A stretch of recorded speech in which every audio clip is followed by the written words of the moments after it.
मित्रों, ओम नमः शिवाय। आज हम बात कर रहे हैं कि शिव जी ने विष क्यों पिया था। पूरी सच्ची कहानी आप सुनिए। मैं एक कथा है जो हर घर में सुनी तो जाती है पर समझी बहुत कम जाती है। कथा है उस भोलेनाथ की जिसने अमृत नहीं विष पिया और फिर भी जगत उसे भोले कहता है। सोचिए जरा, देवता अमृत के लिए लड़ रहे थे और एक अकेला शिव यानी विष के लिए आगे बढ़ा है। क्यों? आज आइए आज इसी की पूरी सच्ची कथा सुनते हैं। बात है उस समय की जब देवता दुर्बल हो चुके थे और दानव बलशाली हो चले थे। तो ऋषि दुर्वासा ने श्राप से इंद्र का ऐश्वर्य भी छीन चुका था। तब भगवान विष्णु ने सुझाव दिया कि क्षीर सागर का मंथन करो, अमृत निकलेगा, अमरता मिलेगी।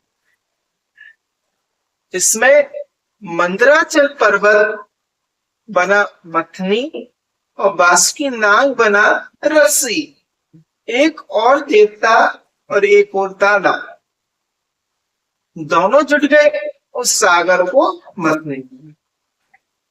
और मित्रों, जब सागर मथा जाता है तो केवल अमृत नहीं निकलता, साथ में निकलती है वो भी जो किसी ने मांगा नहीं था। मंथन चलता रहा और अचानक सागर से उठा एक काला गहरा भयंकर धुआं जो था हलाहल विष।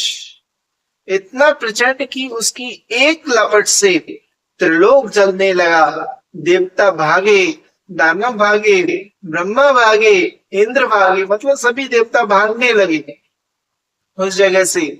क्योंकि मित्रों, शक्ति सबके पास थी पर साहस किसी के पास नहीं था। यही तो फर्क होता है। न शक्तिशाली होना अलग बात है और उत्तरदायी होना बिल्कुल अलग बात है। इसमें सब देवता दौड़े और कैलाश की ओर दौड़े, शरण मांगते उसी के पास जो हमेशा मांगने वालों के लिए बैठा रहता है, भोलेनाथ के पास।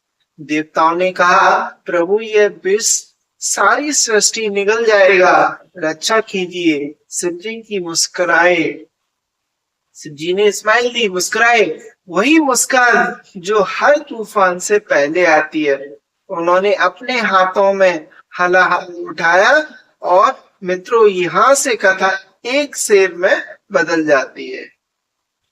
जो डूबते हुए को उबारे वही तो शिव है। जो खुद जले औरों को उजाला दे वही तो शिव है।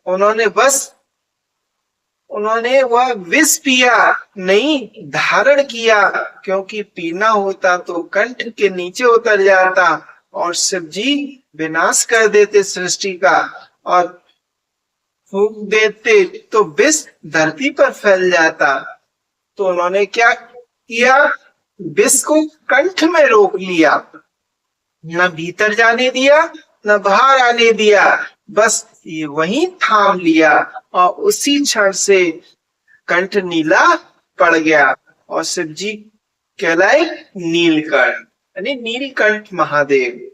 पर मित्रों, एक बात हम अक्सर भूल जाते हैं इस कथा में।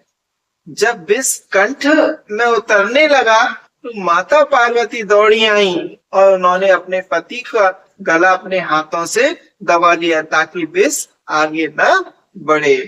तो सोचिए, एक स्त्री जो जानती है कि सामने विष है फिर भी हाथ पीछे नहीं खींचती। और यही तो है असली साथ, जब दुनिया दूर भागे तब पास आ जाना।